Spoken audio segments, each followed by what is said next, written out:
It was a silent night in Gilead. The stars were shining, dotting the sky like a promise, but the village felt heavy, as if it carried a secret.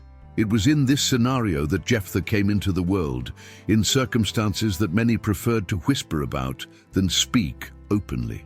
He was Gilead's son, yes, but not his wife's. Jephthah was the result of a relationship with a prostitute, a detail that, from an early age, would affect his existence like a stain that cannot be erased. While other children ran free, laughing and dreaming, Jephthah grew up hearing whispers and feeling sideways glances. Gilead's legitimate children, his half-brothers, made no point of hiding their contempt. They saw Jephthah as an intruder, someone who had no right to be there, much less to share the family inheritance. And so, day after day, tension grew inside that house. It didn't take long for the situation to become untenable. The brothers, united by the pride and blood of Gilead's wife, cruelly confronted Jephthah. "You're not one of us," they said, the words sharp as swords. There was no room for him there, not while they had anything to say about it. And then, like an unnecessary burden, Jephthah was discarded. Expelled from home, he had to fend for himself, leaving behind the land that should have been his too. Subscribe to the channel for more exciting biblical stories and turn on the notification bell so you don't miss any videos. The young man left, carrying not only his few belongings, but also the pain of rejection and the weight of an uncertain future. He took refuge in Tob, a distant land where no one cared about his origins. It was there, among the rejected, that Jephthah began to find his place. Interestingly, the despised recognized him as a leader, even if the world had turned its back on him. But little did Jephthah know that the Lord's ways are not as linear as man's.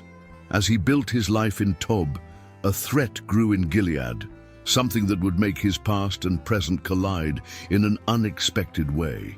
Life in Tob was different, almost like a land where time forgot to pass. There, far from the watchful eyes of Gilead, Jephthah began to rebuild himself. He no longer had the shadow of his brothers or the burden of being rejected. Instead, he found refuge among the renegades, men who, like him, bore invisible scars from a society that had discarded them. These men, marginalized and without hope, were thieves, mercenaries, restless souls, but there was something about Jephthah that attracted them. Maybe it was her silent strength or her determined way of carrying the burden of life without bending. Little by little, those men joined him, forming a group, and in the midst of this band of outcasts, Jephthah emerged as the leader. It was curious how Jephthah stood out without even trying. His leadership did not come from shouting or imposing, but from raw and authentic charisma. He knew the pain of being left out, and somehow that connected him to everyone else. In the eyes of the world, they were lost men, but together, under Jephthah's leadership, they were something more. There was a unity, a silent strength growing between them. Jephthah's reputation began to spread. He was no longer just the bastard son of Gilead. Now he was a leader, respected and feared in the surrounding lands. Wherever they went, they left a mark. And so, life in Tob, although harsh, began to shape the man Jephthah was destined to become. Meanwhile, in Gilead, peace had become a distant memory.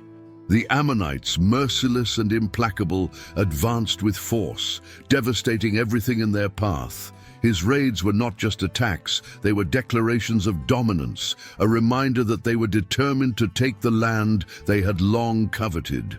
Harvests were looted, villages were burned, and the terrified people sought refuge wherever they could. The council of elders met in the midst of the crisis. They were experienced men, but now they seemed lost, unable to find a way out. The question hung like a shadow over the meeting. Who would lead Israel against the Ammonites? It was not just a question of military skill. It took courage, leadership, someone the people respected and followed without hesitation. As the debates continued, a name began to emerge. A name that for many was unexpected, almost a shameful whisper. Jephthah.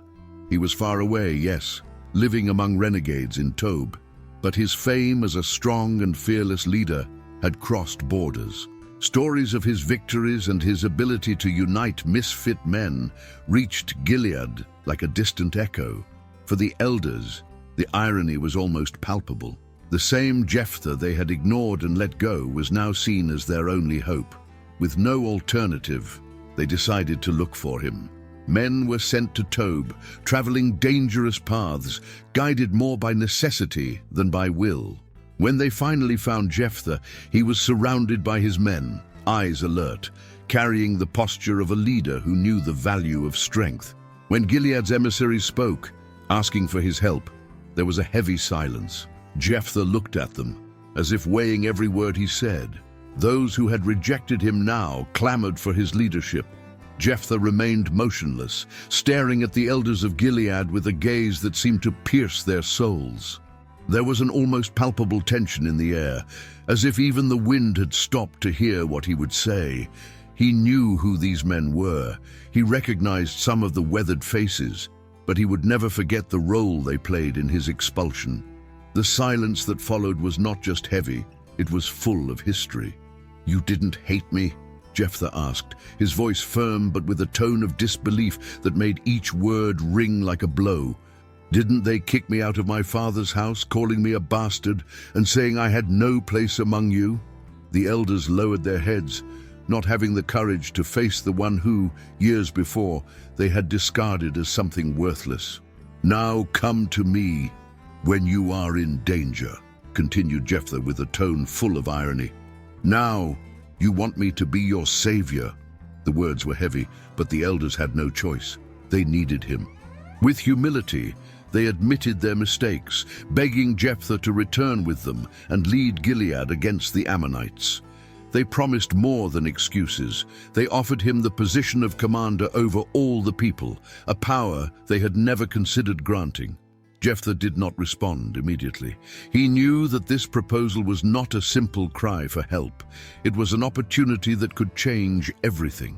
But Jephthah was no longer the rejected young man, blinded by the need for acceptance. He wanted guarantees, and his conditions were clear. If he returned, he would not just be a temporary leader to fight this war. He would be the ruler of Gilead, with the authority that had previously been denied him. The elders agreed, swearing in the name of the Lord that they would keep their word. But even so, Jephthah knew that this mission would not be simple. The Ammonites would not be defeated with promises alone. And first of all, he needed to prepare himself to face the enemy, but also the past that continued to haunt him. With the agreement signed and the return guaranteed, Jephthah was taken back to Gilead. But his arrival was not like that of a celebrated hero. The eyes that watched him through the streets were curious, suspicious, some even hostile. Many there still remembered the expelled young man, the bastard who carried the stain of his origins. However, there was something different about him now. The erect posture, the firm gaze, the manner of someone who knew both rejection and leadership. He was no longer a despised boy, but a man forged in Tob's toughness. The elders led him to the people and declared their decision. Jephthah would be the commander of Gilead, the man at the forefront of the battle against the Ammonites. He accepted the responsibility, but knew that leadership was not proven with words alone.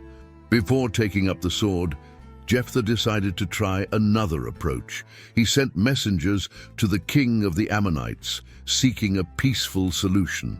It was not a gesture of weakness, but of strategy. Jephthah's message was clear.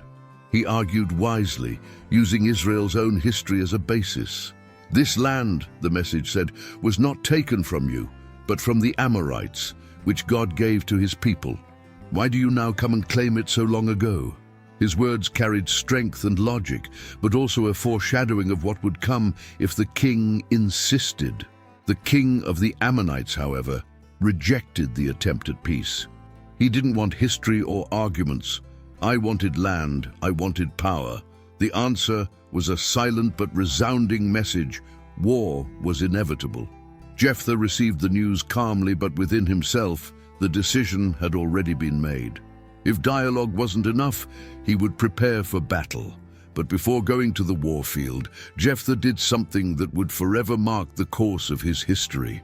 On the eve of the battle, Jephthah isolated himself in silence. The weight of responsibility on his shoulders was crushing. It wasn't just a war for land or revenge, it was the destiny of Gilead and Israel. He knew that the people looked at him with hope, but also with doubt. And more than anything, Jephthah looked at himself, questioning whether he was up to the call. It was then that, in an act of desperate faith, he turned to the Lord.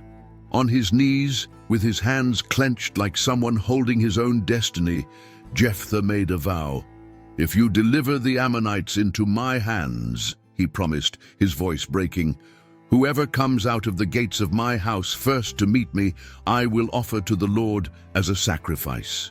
It was a promise made with all the sincerity of the heart, but also with the urgency of someone who knew they needed something bigger to win. This vow, which seemed like a sign of devotion, carried an invisible weight.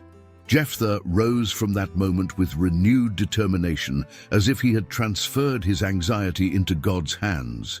With the promise made, he summoned his men, the same ones who had learned to follow him in Tob, and marched towards the enemy. The battlefields waited, filled with tension. The Ammonites were many, confident of victory, but Jephthah had something they could not see.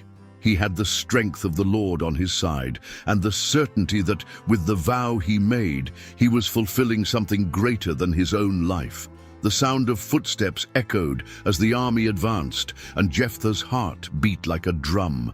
He was ready to fight, ready to lead. But little did Jephthah know that the greatest battle was not ahead, in the blood-stained fields, but awaited him at the end of the path, inside his own home. The battlefield turned into a scene of screams, steel, and dust. Jephthah, with his sword in hand, led the army of Israel like a man possessed by a greater force. Every blow, every order, every step seemed guided by God himself. The Ammonites, who had once marched confidently, soon realized that they faced something stronger than numbers or strategy. It was as if the heavens were fighting alongside Jephthah. The battle was fierce, but Israel's victory was overwhelming. The people, who had suffered under the weight of oppression, now raised their heads amid the remnants of war. The Ammonites were defeated, and the land was saved. News of the victory spread quickly throughout Gilead, like a fire that warms cold hearts. Jephthah was now more than a leader. He was the liberator. But while the warriors celebrated, Jephthah kept his gaze fixed on the horizon. The promise he had made to the Lord echoed in his mind like a constant reminder. He didn't know what awaited him when he returned home, but he knew his word had been given. There was no going back. The return march was solemn. Men sang songs of victory, and the people of Gilead waited to greet their hero. But Jephthah, despite the acclamations, carried an uneasiness. Who would be the first to leave their house to meet him? He knew that a vow to the Lord was sacred, and even the joy of victory could not erase the weight of uncertainty. When he finally arrived, he saw the doors of his house opening in the distance. What ran out to meet him was not a servant, nor an animal. It was his daughter, his only daughter, dancing to the victory chants, celebrating her father's return. Her smile was pure, her joy contagious, but for Jephthah that moment fell upon him like a storm of pain. He knew what he had promised, and the reality of it loomed before him like an unclimbable mountain. Jephthah felt his heart break when he saw his daughter running towards him. She danced, radiant, as if the whole world was celebrating. His arms open, his face lit up with the joy of seeing his father again. It was a moment that should have been one of pure joy, but for Jephthah, her every step was like a blow, a cruel reminder of the vow he had made. When she reached him, throwing herself into his arms, Jephthah fell to his knees, crushed by the weight of reality. His voice, once strong and confident, was now full of pain and regret. "My daughter," he said with tears streaming down his face, "you have brought me the greatest joy, but also the greatest sorrow." I made a vow to the Lord, and I cannot take it back." The girl, still not fully understanding, looked at him with curious and worried eyes. When the truth was told, she didn't scream, she didn't question. His expression changed, but not to outrage. It was as if she also understood the gravity of the promise made to the Lord. After all, she was the daughter of Jephthah, a man of faith and honor, and those virtues were engraved in her soul. "Father," she replied, with a calm that seemed impossible for one so young, "if you have made a vow to the Lord, keep it. But give me just 2 months to go to the mountains and mourn my virginity, along with my friends." There was a purity to his words, an acceptance that cut deeper than any sword. Jephthah nodded, allowing his daughter to go. For 2 months, she wandered the mountains, mourning not only the life she would not live, but also the weight her father carried. Each day felt like a farewell, each moment a prelude to what was to come. And then, when the time was up, she returned to him, ready to fulfill the destiny that Jephthah's vow had sealed. When Jephthah fulfilled his vow to the Lord, silence fell over Gilead like a curtain of mourning. Pain weighed heavy in his chest, as if the air had turned to stone. The victory against the Ammonites was undeniable, but no one celebrated like before. The sacrifice he made spread among the people like a story whispered in their ears, filled with respect and sadness. And although he had kept his promise, there was no peace within him. But the tranquility in Gilead was short-lived. The tribe of Ephraim, known for its arrogance, soon approached with resentment and fury. They crossed the Jordan in large numbers, armed and determined to collect a debt. "Why didn't you call us to fight the Ammonites?" they shouted when they met Jephthah. "Now we'll burn your house down with you inside." The words were fiery, full of wounded pride, but Jephthah heard them with dangerous calm. There was a bitter irony to the situation. When he had been cast out and humiliated, Ephraim didn't care. Now, after their victory, they arrived not to offer gratitude, but to demand participation in the triumph. Jephthah, who already knew the taste of rejection, would not bow to this affront. "You didn't come when we needed you," he replied, his voice firm as stone. "I fought because there was no one to save us. And now that the Lord has given us victory, they come to me and complain as if they had the right." The verbal confrontation soon evolved into something more fierce. Words turned into battles, and the blood of brothers began to stain the ground. It was a bitter struggle, where those who should unite as the chosen people destroyed each other out of pride and selfishness. Jephthah won again, but each victory carried greater weight than the previous one. In the end, he had become the leader everyone needed, but his achievements were riddled with losses. And yet, his journey was not over yet. Jephthah's days as leader of Israel were marked by a stillness that seemed to carry the shadow of past events. He ruled for 6 years, a period of relative external peace, but deep internal scars. The war against the Ammonites was over. The contest with Ephraim had been won, but the cost of those victories was evident in every line of his face and in the silent weight of his steps. Although he was respected as a liberator, Jephthah could never escape the memories of the sacrifice he made. Her home, once a place of promise and laughter, was now an empty space where echoes of the past whispered in every corner. The people recognized his value, but he knew that the eyes of many carried more compassion than admiration. There was no celebration in his leadership, just acceptance of the inevitable. Still, Jephthah remained faithful to the role the Lord had given him. He was a firm judge, guided not by ambition, but by an unwavering sense of duty. The once rejected and marginalized became a central figure in Israel's history, a reminder that God chooses leaders in ways that defy human understanding. But the silence of their leadership was as significant as the cries of victory on the battlefield. It was as if every decision, every act, was an attempt to reconcile the man he was with, the weight of what he had lost. His final years were lived with the same simplicity with which he led, but his story remains alive, told from generation to generation. not just for his courage or leadership, but for the deep mystery of his journey, full of paradoxes and lessons. There was something in Jephthah's life that seemed to scream and whisper at the same time, a story that couldn't be ignored, but also wasn't easy to fully understand.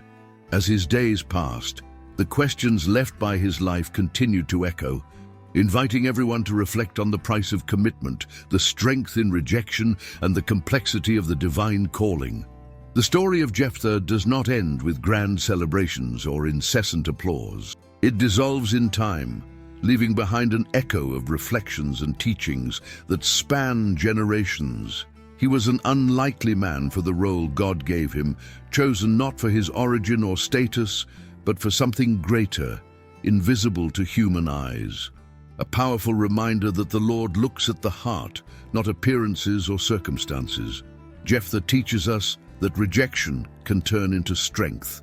Expelled from home, humiliated and marginalized, he found in his suffering the way to become a leader.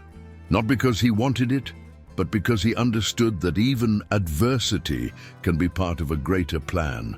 His leadership was born from scars, and it is precisely in them that his strength lies. A clear lesson that the place where the world knocks us down can be exactly where God lifts us up. But Jephthah's story also warns us about the weight of promises made in times of despair. His vow to the Lord was sincere but full of impulsiveness. He shows us that even the most well-intentioned commitments need to be made wisely, as they have consequences that can transform lives forever. Jephthah's pain in fulfilling his vow is not only a tragic milestone in his journey, but a warning that resonates in our own decisions. And finally, Jephthah leaves us with the complexity of the divine calling. It wasn't an easy path, nor was it pain-free, but it was meaningful. His life is like a mosaic, with pieces of triumph, sacrifice, and redemption, inviting us to reflect on how we respond to what God puts before us. As his story closes, the lessons continue. Jephthah lives in the stories we tell, the moments we face rejection, the sacrifices we make, and the faith that sustains us even when the price seems too high. He reminds us that in every struggle, there is an opportunity to trust, learn, and grow. If you liked Jephthah's story and want to continue following other stories of faith and overcoming, be sure to like this video and share it with those you love. And of course, subscribe to the channel so you don't miss any new content. Together, let's explore more powerful lessons from the Bible.